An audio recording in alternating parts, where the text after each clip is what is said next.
There isn't. No. Okay. No. So put it this way: it's not going to hurt you if you feel better and you're stronger and you look better. By all means, and this is why doctors prescribe it. Yeah.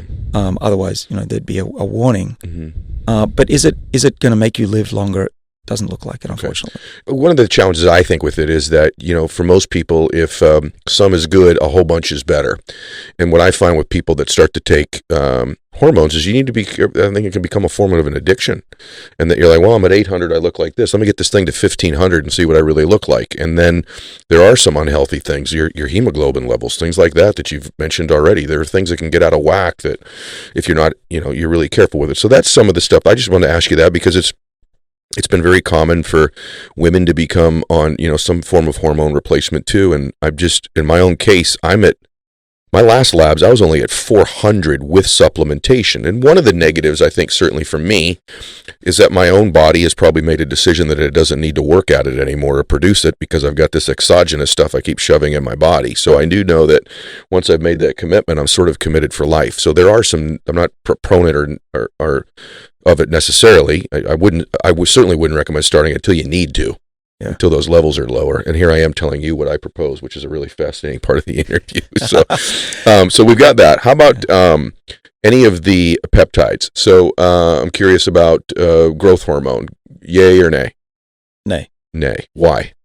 Well, because there's a lot of evidence, both human and mouse, that when you have low amounts of growth hormone, you live longer. And well, again, it's this abundance versus adversity. You'll feel better with growth hormone. You'll heal better. But long term, all the evidence points to the opposite, that having low levels of these growth signals is better for you. Tumor-wise as well? This mTOR pathway thing, the other part of it is its impact on tumors, right? Isn't there some relationship between those two things with tumors? And does growth hormone impact the size of a tumor? Is it telling everything in your body to grow, for example, potentially? Potentially, but fortunately, there's not a lot of evidence that growth hormone does cause cancer. Okay. So I would say that but could it cause a cancer in your body to grow potentially? Well, if you've got one, yeah. That's part of the downside of all of these treatments is that it's all fine until you get a tumor, and then you could actually help the tumor. Do you feel the way about testosterone, or are you saying that about growth hormone, or both? Growth hormone more. Okay. Testosterone, I think that it's fine. Okay.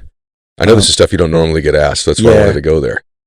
Sure. Yeah. And then the other thing that I take that I think keeps at least, let's say, the evidence points to, I have to speak like a Harvard professor sometimes, is that by activating these other enzymes that are the second component out of those three, the sirtuins I work on, you can activate those by doing the kind of things I do in my life, but I can also take a supplement which raises NAD, capital NAD. And people are taking IVs of NAD supplements. It's a big thing. It was discovered in my lab in part,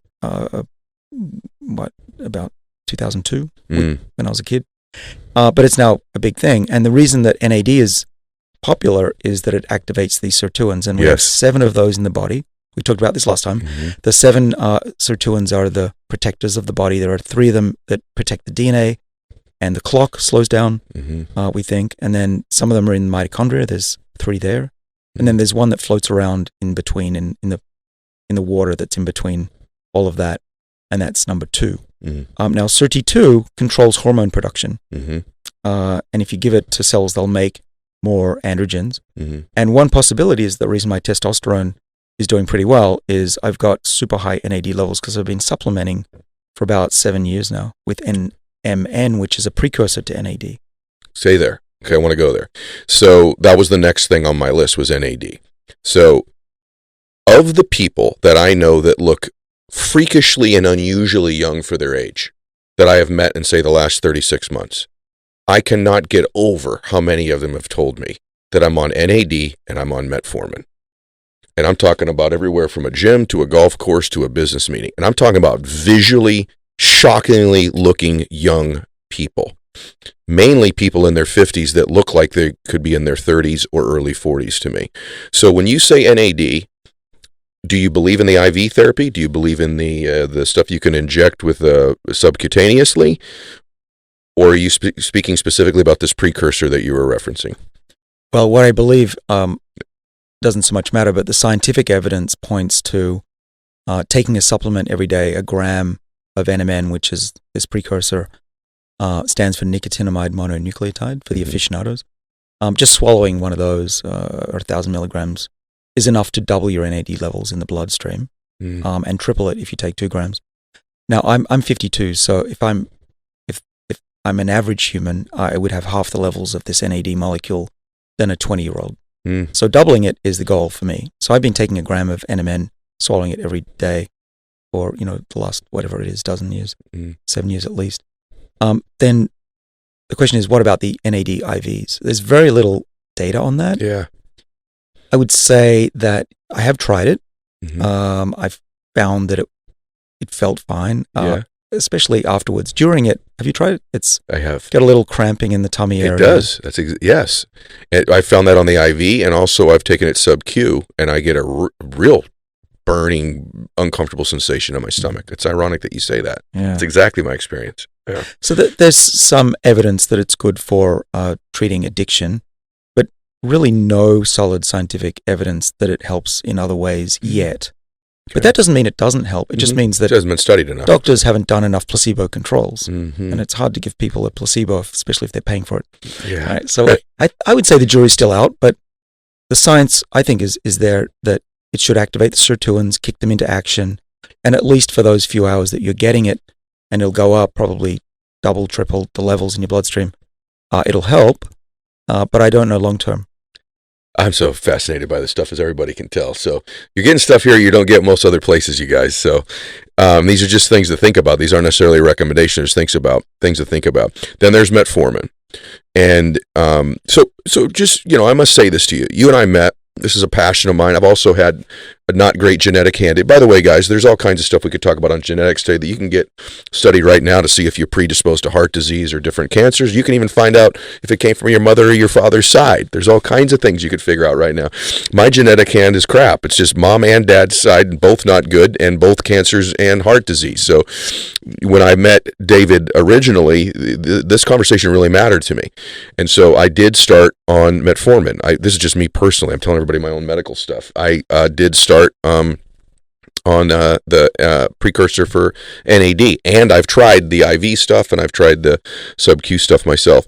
So metformin helps with glucose in the body somehow, the metabolism of glucose, correct? So why do you think metformin works, and do you feel real strong like you did last time that you were here about it?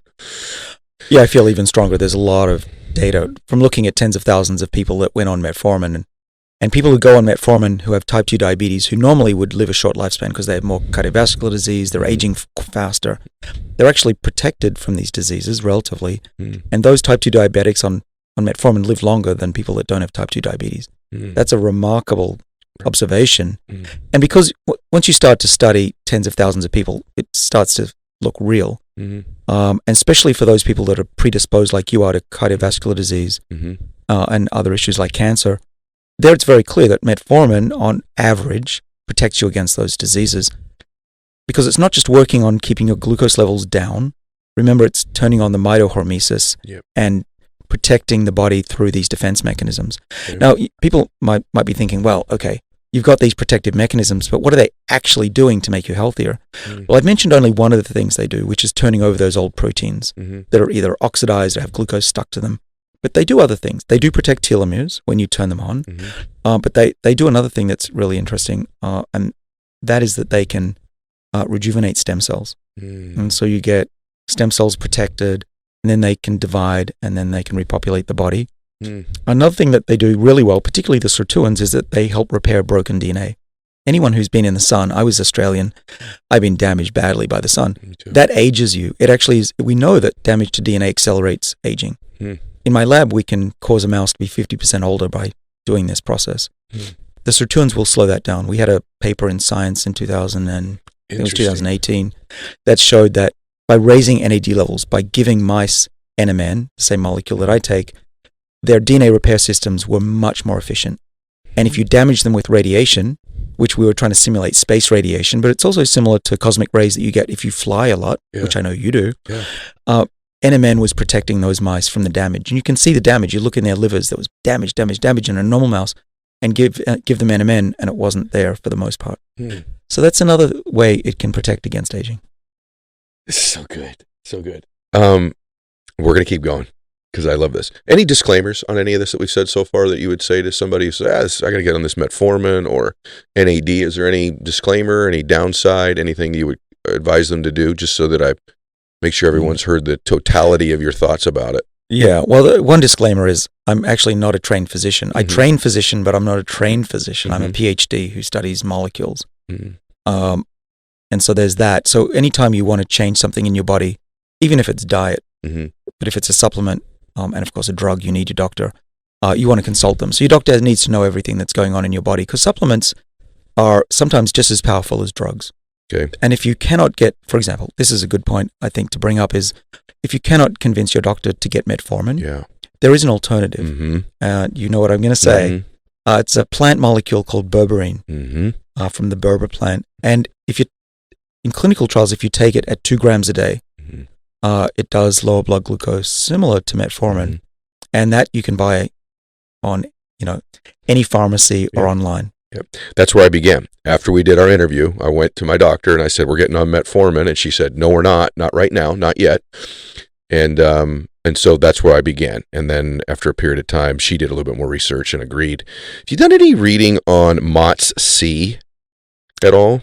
I've done more than reading. Okay. What do you know about MOTS-C? MOTS-C. Well, I know the scientists involved, and I helped them start a company. Come on now. Really? Okay. I'm kind of embedded in this field. I know, but this is awesome. I'm older than you might think. So MOTS-C is really interesting. I really like it. Okay. I liked it so much I started a company. Yeah. So MOTS-C is a super interesting molecule from an academic standpoint. Okay. And from a physiological standpoint. Okay. MOTS-C is made not by the DNA, from the DNA in the nucleus, which is most of our chromosomes. It's from the chromosome that's in mitochondria. So mitochondria, because they're like these bacteria, they have their own circular DNA. It's not a chromosome, it's circular. And embedded in that circle piece of DNA in the mitochondria is a little gene called MOTS-C, capital M-O-T-C. And the mitochondria make this little peptide, a little piece of a protein. The peptide is just a small protein that gets leached out into the bloodstream and tells the rest of the body that a certain part of the body is experiencing hormesis. So when you exercise, your body is secreting MOTS-C into the body. And MOTS-C is really small. You can synthesize it, and you can even get it. I don't know if it's still available in the US, but it's in clinical trials right now in this company. It's called COHBAR, C-O-H-B-A-R. Okay. And it's looking promising as a treatment for fatty liver, but hopefully other age-related diseases. Maybe even plaque removal and stuff like that, right? And there's all kinds of fascinating stuff. So I'm so glad that we got a chance to talk about all this stuff today. Okay, some practical stuff just for a second, or exciting stuff. CRISPR. We've talked a little bit about CRISPR, but this concept, where are we at being able to actually alter DNA? Like, I've had some friends of mine that, knew I was going to be talking to you today, and they're like, please get like the update. So tell everyone here what CRISPR specifically is, but where are we at on where are we? And if you were to forecast, say, within the next 5 years, where do you believe we are on able to actually alter DNA that way? Yeah. Well, right now it's possible to add genes to humans. We've cured, not we, but scientists and doctors have cured genetic diseases that way. Incredible. Blind people are seeing again. Yes. But it's only small, it's thousands of people, it's not millions yet. But we are getting better at it. And eventually, probably certainly in this decade, we'll see people being able to add genes to their bodies more commonly. But CRISPR is different. CRISPR is not adding genes, it's actually changing your genetic makeup permanently. And so where we're at is there are some genes or some studies that have shown that it works in humans. You can correct sickle cell anemia and fix that. That one's a little easier because it's in the bloodstream. Trying to fix Alzheimer's with CRISPR is going to be a lot more challenging. The blood is easy to access. And the way we do it is we put a CRISPR system, which is an enzyme that you can direct to change the DNA with a barcode. So our DNA has different letters. There's 6 feet of this DNA molecule in every cell. And there are these 4 letters, A, C, T, G. And they're different sequence. And what CRISPR does that's kind of incredible, if you think about it, is that you can give it a code that says, go find the sequence that's ATGCAGC, and it'll find it in billions of combinations in that 6 foot and go in and just change that. Incredible. It is. It's a barcode. Yeah. And so I would say in the next 5 years, it'll be fairly common to fix genetic diseases with CRISPR. And then things get really interesting when we start to fix things that aren't genetic. Maybe we want to all fix our predisposition to diabetes. We could potentially go in and fix that before we actually get that disease and make up for not having great genetic lineages. If you put a time horizon on that, what would you think something like that would be? Well, probably for the healthy people, it's going to take longer, right? Doctors would rather do no harm than do good. And so that's probably 15 years away from being mainstream. There are other technologies, one called siRNA, which is similar, but it actually stops the production of protein rather than changing the genes. It's one step down. And that's being shown, and there's a drug on the market to treat high cholesterol. And even there's a drug for fatty liver. And so increasingly we're able to change the genetic code or the codes that are coming off the genetic code, which is RNA, which we all have heard about because of COVID. Right. But yeah, it's amazing that we can now read the DNA and rewrite it. And in my work, we've just recently figured out how to turn on 3 embryonic genes in the body. Okay. And when we do that, just the right 3 genes, that resets the age of the tissue and it gets rejuvenated. Are you kidding me?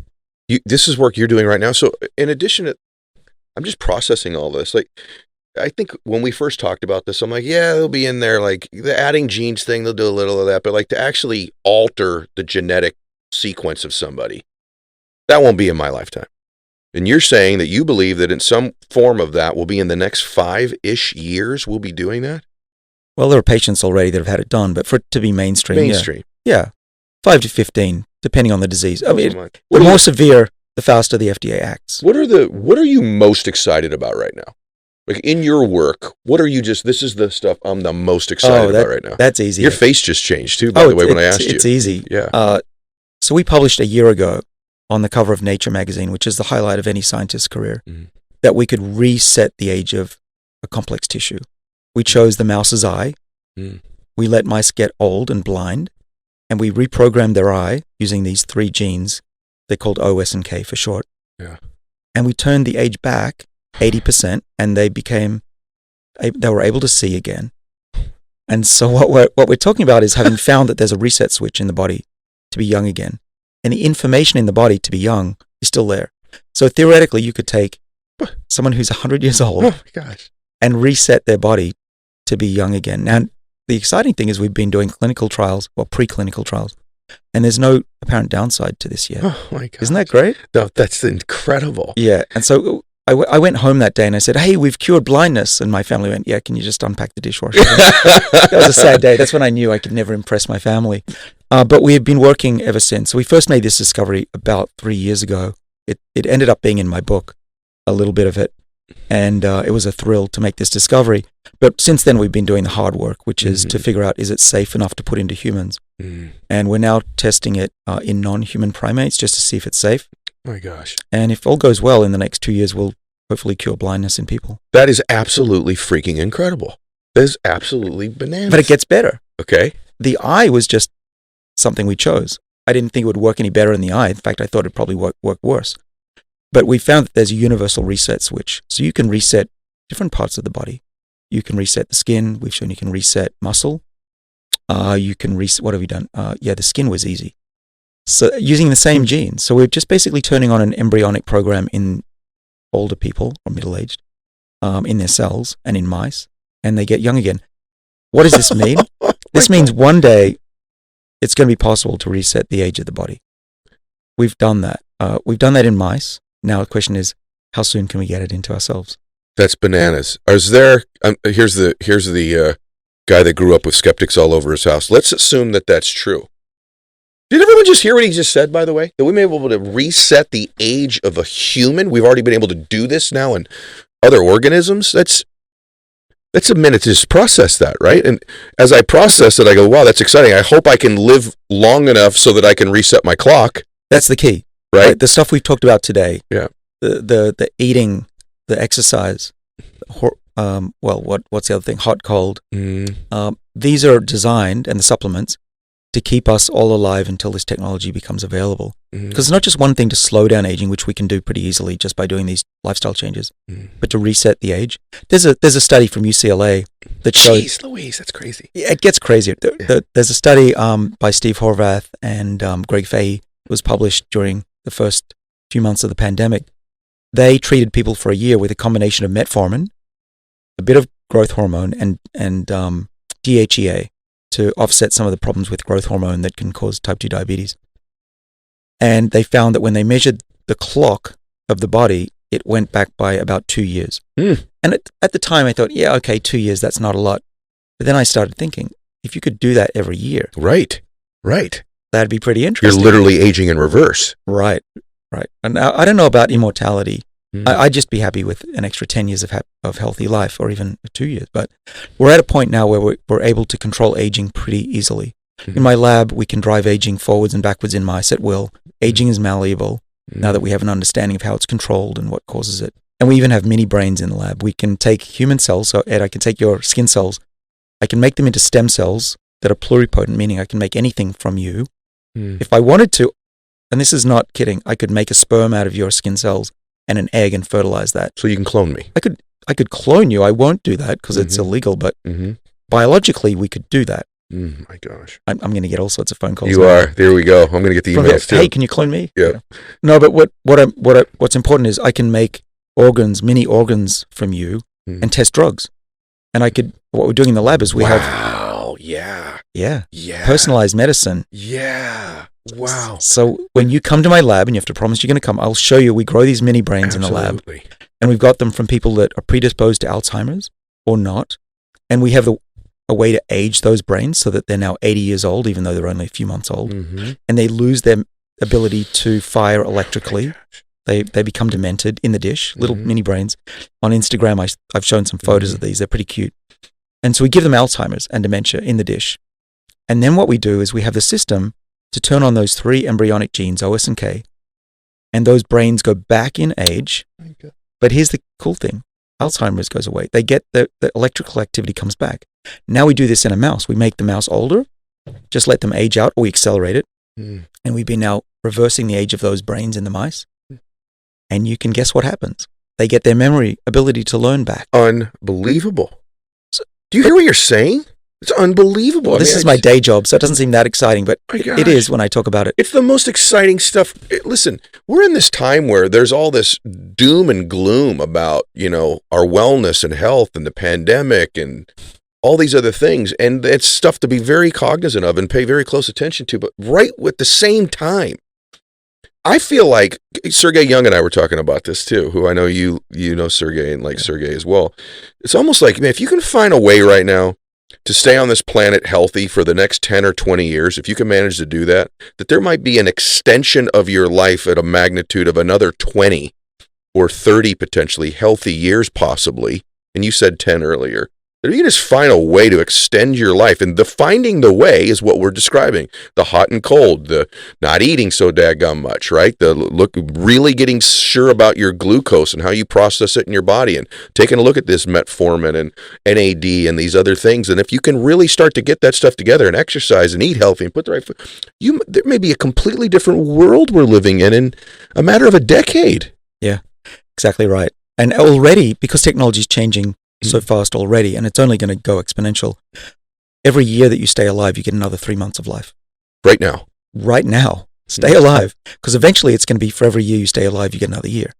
And eventually you're going to have negative birthdays. Come on, Dave. That's. No, I used to say that this was futuristic. Yeah, you did. This is why it has so much credibility with me. You used to say many years ago, this is far off, this is possible. So for you to be the one telling me, no, here's the window that it's possible in, probable or possible, well, carries so much credibility. I've got some of the best scientists working with me on this, not just at Harvard, but in companies who know how to make drugs. So this isn't just, one day it'll happen. There's investors, Yeah, sure. Other investors have jumped in. So Jeff Bezos and others have put large amounts of money. Mm-hmm. There are billions now to figure this out. Mm. So even if I don't make it, I God willing, I don't have a heart attack. But if I do, the genie's out of the bottle. This is going to happen. It's just a question of when. Yeah. What it means to be, I'm just thinking myself as you're talking, what it means to be a human being is going to potentially be a very different experience within a decade. Mm-hmm. What it means, and all of the just the pain and suffering so many people have gone through in lives with cancers and heart disease and losing people that are still here to Alzheimer's and things like that, to think about the quality of life. And people ask me all the time, I was just on a call before we did this with a coaching group I have with all of the stuff going on in the world right now, and I told them I'm optimistic. I'm optimistic about humanity. I'm optimistic about life. I'm optimistic about our world. And that's not Pollyanna. I have reasons to believe it. And, you, my friend, are one of those reasons. I just learned from you and feel so inspired by you. Is there a negative to people living so much longer? I think of things like food supply or things like that. Do you ever think about those things? Like, we got to be really careful here because there might be an issue we've not factored in. In other words, do other technologies need to be keeping pace if humans are going to live longer? Yeah. The answer is yes, and that's the subject of my next book, actually. How do we get out of this mess that we're in? This mess that we're in of living longer and the mess that the world we've created. Okay, got you. Of the stress and the bad food around us. Living longer is part of the solution, actually. Okay. So by helping yourself, you actually help save the planet. Mm. And that may sound counterintuitive, but let me explain. Mm. First of all, there's an economic benefit to living longer. Healthy, right? Productivity. Sure. Spending. The economy is driven by people who are healthy and dragged down by people who are not healthy. Good point. Yeah. And we did the calculations. By we, I mean a couple of brilliant economists in London, and I was just the third wheel. But they calculated that if you could just extend lifespan by 1 year, let's say everyone went on metformin who could take it, then the savings in the long run to the US would add up to $86 trillion. If you extend it to a decade, it's $365 trillion with a T dollars. This is more money than you can get by doing anything. Save stopping all military spending, which we wouldn't do. Mm-hmm. But that kind of money can be put towards solving issues like climate change, food supply. Sure. And the other thing that I do, and I don't often mention this because it's often not the subject that people want to hear about, but I also work on other problems on the planet. I have a company that detects viruses and bacteria, can diagnose anything from your blood. That's just one. But the one that's relevant that you reminded me is, I co-wrote a patent on the plane over here to California from Boston to preserve fruit. And so the same molecules and coatings on fruit that, the same molecules that work in our bodies also work.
Plants. In fact, plants make most of these molecules that we ingest. It's one of the reasons I eat stressed out plants, because they make these molecules. Long story short, I'm hoping to extend the shelf life of fruit around the world, and there's a huge amount of fruit and vegetables that are thrown away every day. Perishes. Yeah. You're remarkable, brother.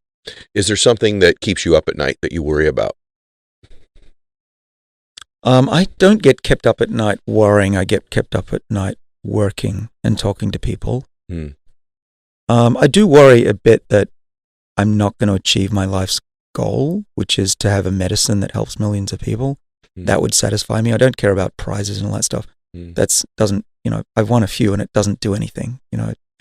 What I'm hoping for is for a little vial of a drug, some medicine that saves millions of lives. And then I'll be happy. And I'm guided by a mentor of mine, Philip Sharp, who is at MIT, and he actually literally won a Nobel Prize.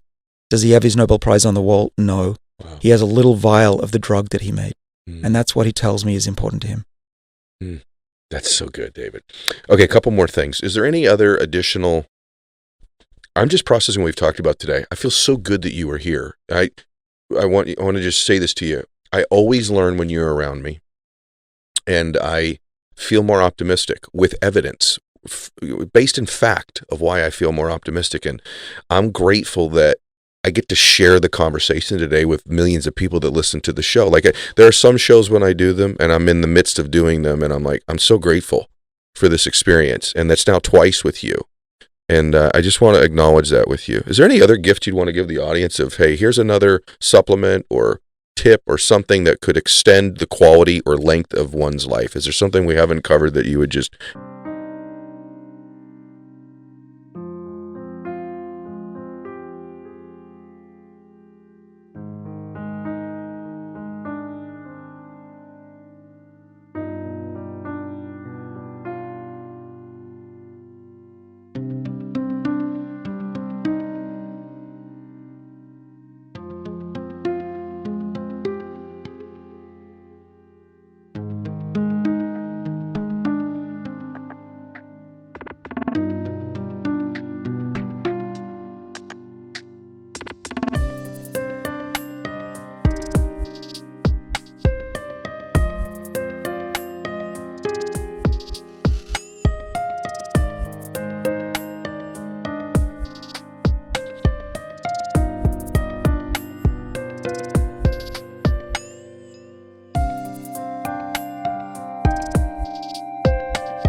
add to what we've talked about? Is anything even related to mental health or anything like that? Yeah.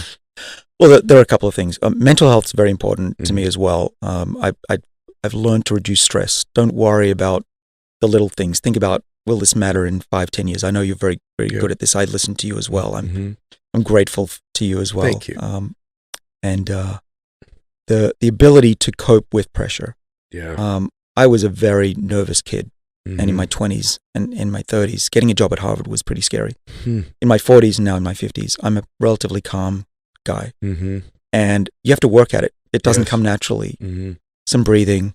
I'm more recently now trying meditation at night. Are you? Just for a little bit, just for 15 minutes or so a day. But I find that I can even get by with less sleep.